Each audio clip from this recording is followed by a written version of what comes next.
Next question आया था Jammu and Kashmir reorganisation act से। Revenue and expenditure of J and K reorganisation act, आपको बताना जम्मू कश्मीर रीऑर्गेनाइजेशन एक्ट का कौन सा जो सेक्शन है वो रेवेन्यू एंड एक्सपेंडिचर से रिलेटेड है, तो ये था सेक्शन 80 और ये पार्ट 10 में आता है जे.एंड.के रीऑर्गेनाइजेशन एक्ट में।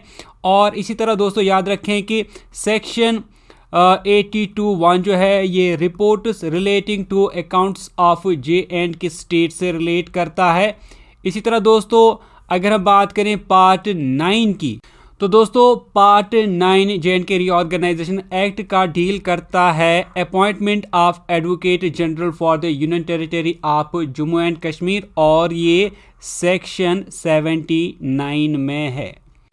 अगर हम बात करें पार्ट 11 की जे.एंड.के रीऑर्गेनाइजेशन एक्ट के, तो ये डील करता है appointment of assets and liability से रिलेटेड, और इसमें सेक्शन 84(1) आता है, 84(2) आता है और 84(3) आता है। इसके बाद आता है जे.एंड.के रीऑर्गेनाइजेशन एक्ट का पार्ट 12, ये रिलेट करता है provisions as to certain corporations and any other matters related. इसमें sections 85(1) A, B, C, D, E, F आते हैं। और इसी तरह पार्ट 12 का सेक्शन 87 जो है ये special provisions as to income tax से रिलेटेड है जे.एंड.के रीऑर्गेनाइजेशन एक्ट के।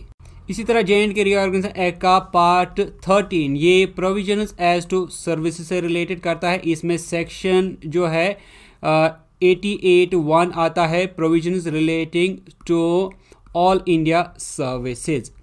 नेक्स्ट क्वेश्चन जो पूछा गया था ये मैंने आपको जे.एंड.के रीऑर्गेनाइजेशन एक्ट के मुख्तलिफ पार्ट्स और इनमें जो सेक्शंस हैं वो किस चीज़ से डील करते हैं वो बताए, ताकि आपको जल्दी जल्दी में जो है अगर इनसे क्वेश्चन पूछा जाए तो आप इसका आंसर दे सकें। नेक्स्ट पार्ट पूछा गया था इंडियन कॉन्स्टिट्यूशन से, जहां पर आर्टिकल 91, 92, 93 और 94 के बारे में पूछा गया था।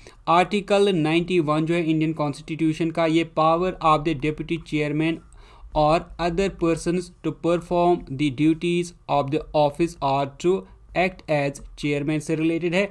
इसी तरह आर्टिकल 92 जो है इंडियन कॉन्स्टिट्यूशन का, the chairman or the duty of chairman not to preside while a resolution for his removal from office is under consideration से रिलेटेड है। इसी तरह आर्टिकल 93 जो है इंडियन कॉन्स्टिट्यूशन का, the speaker and deputy speaker of house of the people से related है।